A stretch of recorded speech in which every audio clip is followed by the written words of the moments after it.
Kim, the Nail Diva, is located inside the W Salon at 1692 Madison Avenue. Kim can provide all of your natural nail care needs. Give her a call at 901-314-4100 to schedule your appointment. Are you tired of the same thing? One Cute Dimple says the same is lame. Check out Sean Campbell Clemens Customs Kicks on Facebook, or give her a call at 505 Hot Mama Sean. No,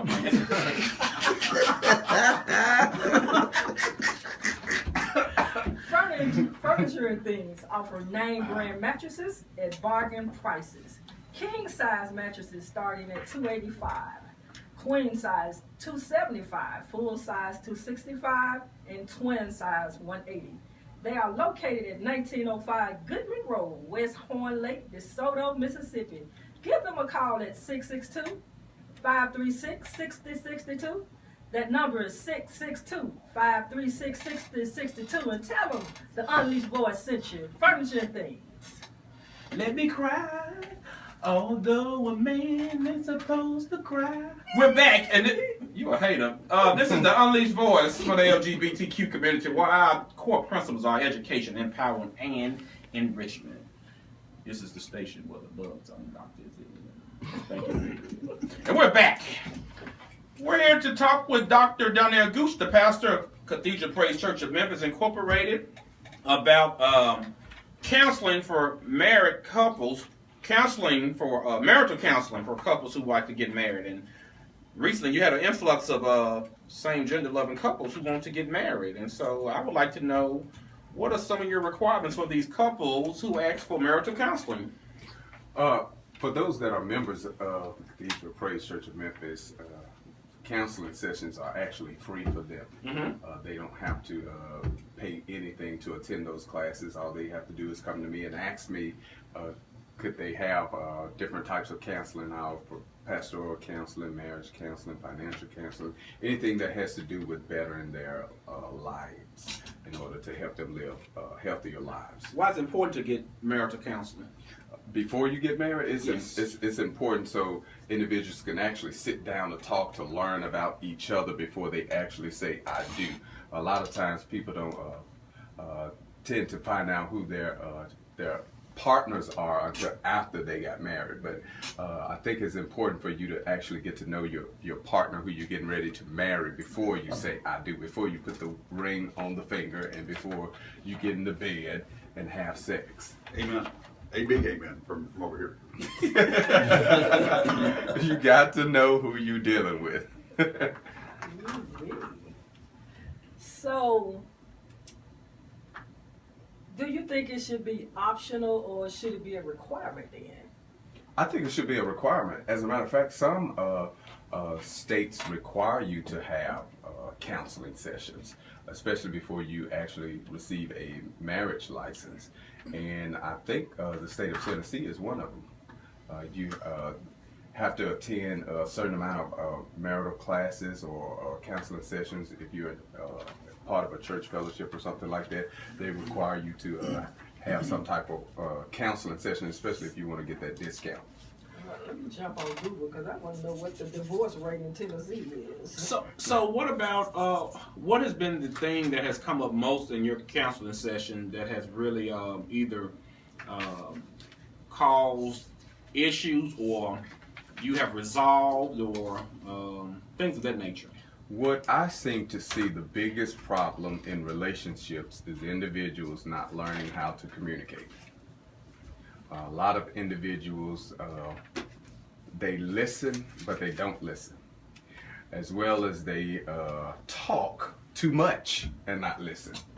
Then you have individuals that really just argue back and forth, raising their voice, hollering and cursing at each other, and that's not communicating.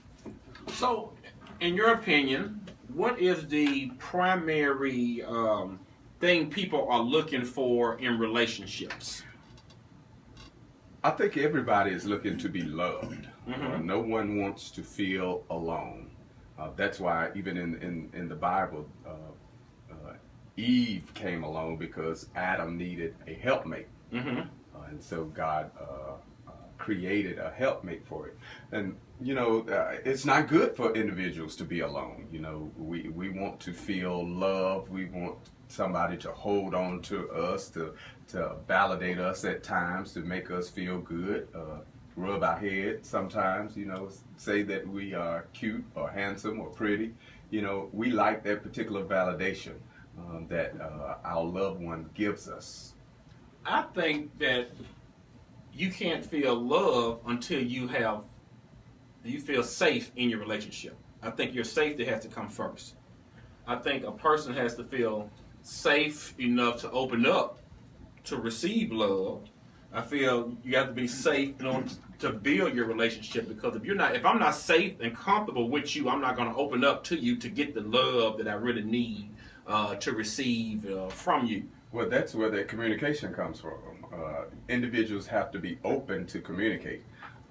You have to sit and dialogue and learn each other. And I think one of the biggest problems that we see, even in the LGBT community, is that a lot of people would want to get to know people in bed first rather than get to know their mind, who they are, the type of person that they're dealing with. And not just the LGBT community, but even in the heterosexual community, that's a big issue as well. You know, we want to stimulate the the bodies first rather than the mind. Well, from my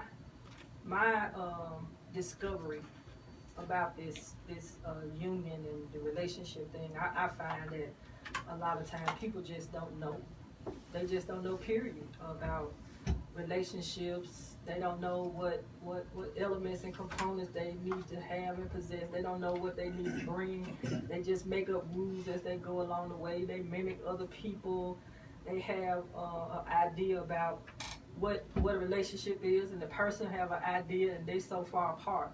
And I just think that we've said communication is one of the essential factors that you need. And the more that I continue to read books about this, I'm finding that communication is something that a lot of people are getting away from. Because the reason that they say that that's not the primary factor, because people communicate in different ways. We communicate in different ways. And it's not a clear-cut indication that our communication is failing. We just fail to reach each other. Well, let me go back to safety. Well, see, what I'm trying to say is that you have a belief. Okay. And I have a belief. Mm-hmm. And I could strongly believe that I'm doing the best I can to get my point across to you. Mm-hmm. And you believe that you're doing the best you can to get your point across to me, but yet we still miss the point.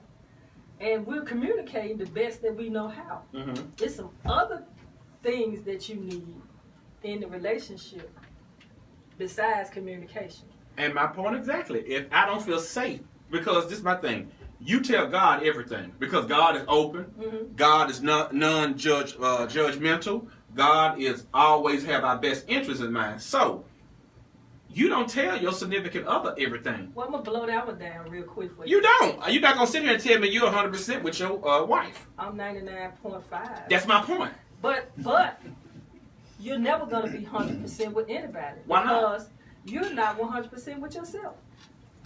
You're not 100% with yourself. And what I want to say, Dr.Gooch, is this. And he was saying you got to feel safe. Those are your own insecurities that's showing up in the relationship.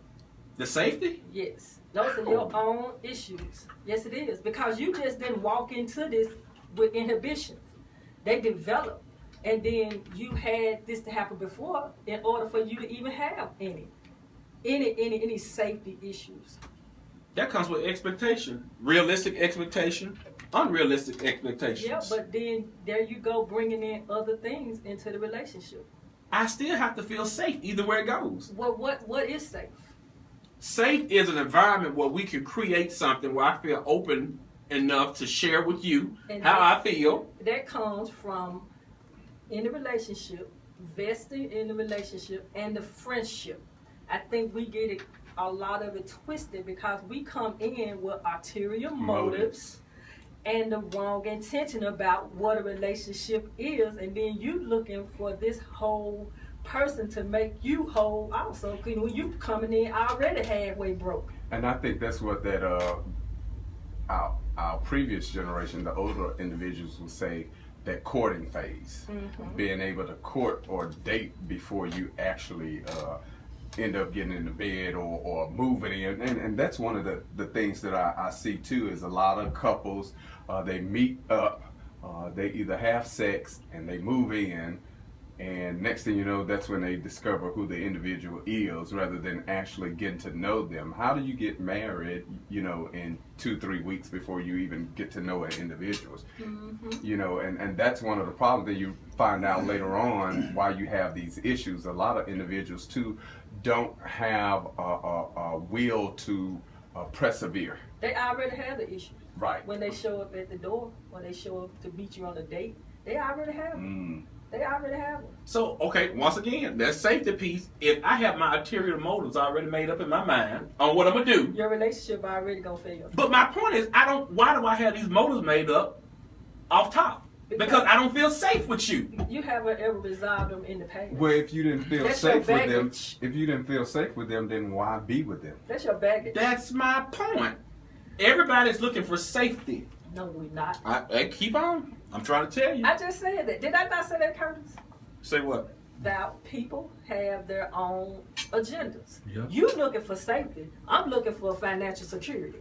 Well, that's the problem. So you can't. Everybody have it. Can't nobody look at you and say, "Well, I just really want a companionship." It's some more elements in there too, honey. Child, Trust me. it's 5:30. Time is rolling. This is our last break, and we'll be back with some more relationship advice from Dr. Doolittle, aka Dr. Gooch. That's what Lisa Conahan called you. She called him Dr. Doolittle at the banquet. And we're gonna talk over here with Ayana GQ Clemens. That's right. We'll be back because Last night, We got you on the couch. me and my woman. oh, that's the wrong part. We'll be back. This is Unleashed Voice for LGBTQ community on KWAM 990. We'll be right back. He gave himself a concussion.